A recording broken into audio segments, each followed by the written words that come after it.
So I put up the question, if anyone has any questions, any training that you'd like to get some advice on. And without a doubt, the biggest one that most of you are commenting on is that unwanted barking. So lots of situations, there's barking at people walking past the window, barking in the back garden, either at other dogs or hearing noises out the back garden. Sounds, so sometimes it's audible, sometimes it's the sounds of things going past the house, or sometimes it's the visual when the dog sees something and they're barking at that. Whatever the reason, the answer is the same. And it's quite difficult as an owner to get their head around it. However, there's things you can do.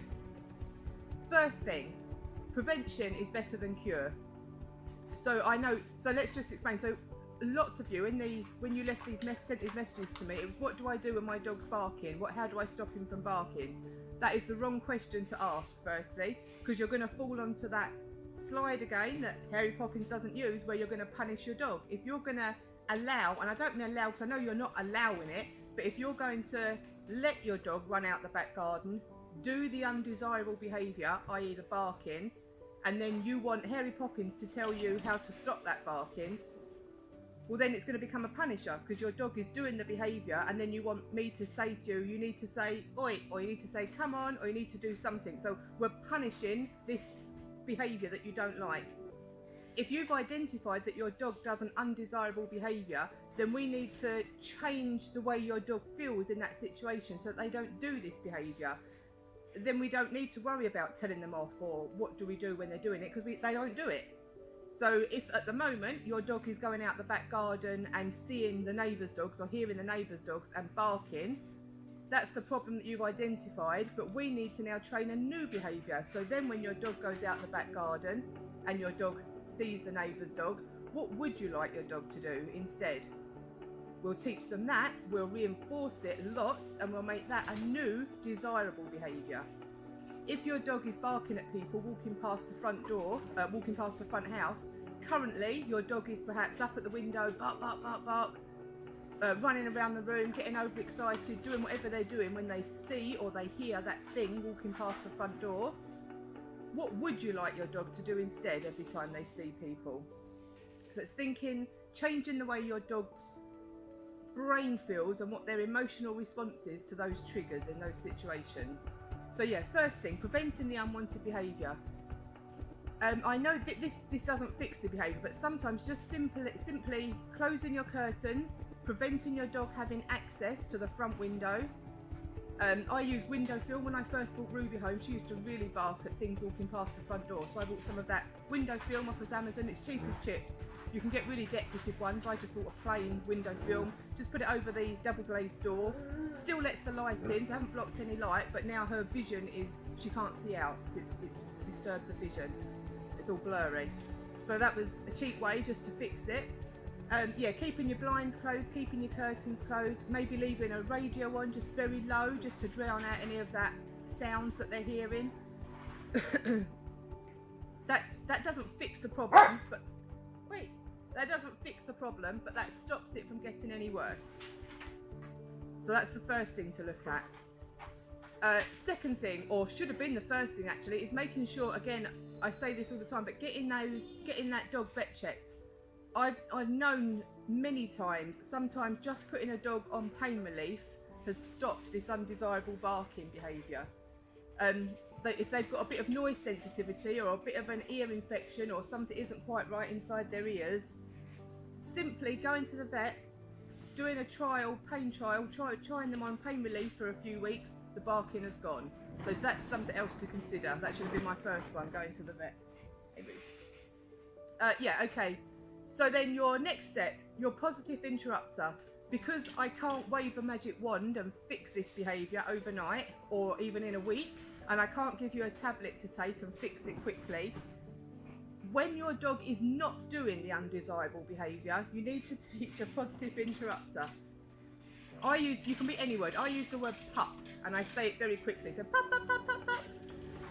Every time I say that phrase, that word pup, pup, pup, pup, pup, I use a special super duper amazing treat that my dog gets at no other time in their life apart from when I say that.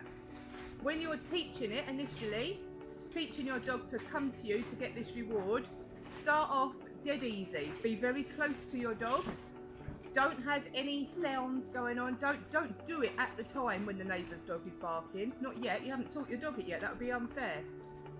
Don't do it at the time when the people are walking past the front house. That would be unrealistic. You haven't yet taught your dog what this phrase means. So spend a good week or so, depending how often each day you can train. But you're going to say a word or a phrase, and you're going to guarantee your dog, guarantee them they're going to get a reward every time you say that. And that's the rule. If you say that word, that pop, pop, pop, or whatever your word is, no matter what, you are going to pay your dog, even if they don't come to you initially. That's not the deal. The deal is I want to train my dog when they hear that phrase. If I have to at first, I'll go to them and give them the £5 notes. Okay, that's how I want to train it initially, making it as easy as I can for my dog. Through repetition, after enough times, your dog's going to start associating that noise, that phrase. All right, that's that good thing. Where's my human? Run to my human. And they're going to come and look for you. So you won't have to go to them for long. They're going to come to you and cash in. The rule is, the caveat to that is, like I said, you need to practice it out of context. Do not do it at the time when your dog needs it yet. It would be unfair of you. You would be asking them to come to you or stop their behaviour when you haven't yet spent enough time teaching them what you do want them to do. And then the third thing, we teach the new behaviours. This is where it gets tricky. So a lot of owners will stop at that level 2. First one is the prevention is better than cure, so keeping your curtains shut. Second one, teach the positive interrupter. Loads of people will stop there, and what you'll find is it will wear off. Initially, when you teach that positive interrupter, that will probably work.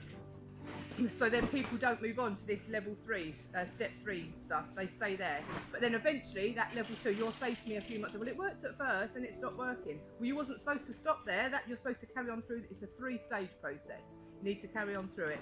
So third thing I want you to do is the actual training part. What do you want your dog to do when they're in the back garden and they see the neighbour's dog?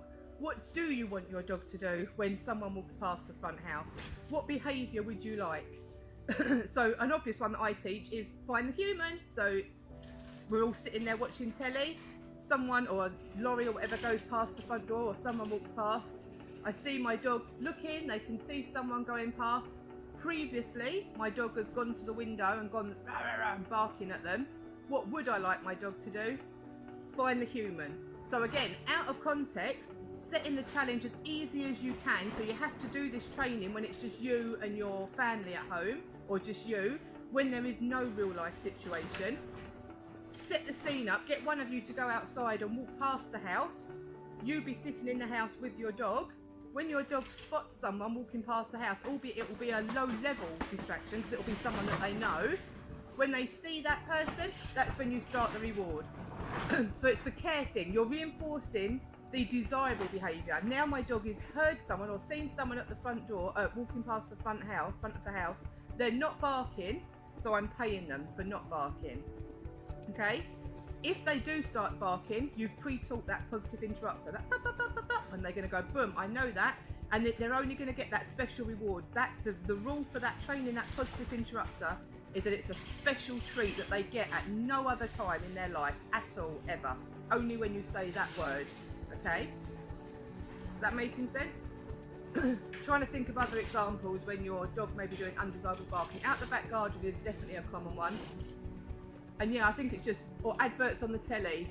Adverts on the telly is sometimes easier to fix because most adverts will have a YouTube video, or they'll have a video, they'll have an online video that you can watch. So if you're finding your dog is reacting to certain sounds, certain adverts and certain tunes and certain sounds that are playing on the advert, it's a lot easier to fix because you will be able to get that tune on your phone or on your iPad or something, and you'll be able to desensitise your dog to it by starting off very low, having the volume quiet, paying your dog for being quiet, the next day turn it up a notch. Pay your dog for being quiet, the next day turn it up a notch. And then you're reinforcing what you do want your dog to do, rather than waiting for them to do what you don't want and then going, oi, shut up, enough. Or you have to start pretending you're going to get up, and you have to make your punishment seem more severe to get them to stop, get the behaviour that you want. Not interested. Don't punish your dog if you haven't taught them what you do want them to do in those situations. Think about what you do want your dog to do, pay them well for it, and then they will repeat that behaviour in the future. rather than waiting for your dog to get it wrong, you start punishing them, and then eventually that punisher, your voice has to get louder, or you have to start including the I'm gonna get up to them, or you have to start stamping your foot with it, and you go through those. You have to get worse for it to get better. Not interested. Don't ever want to punish a dog. Teach them what you do want them to do. Hoping that makes sense. Okay, so yeah, any questions? I feel I waffled on a bit there. Any questions, drop them in the comments or send me an email, info.hairypoppins@gmail.com.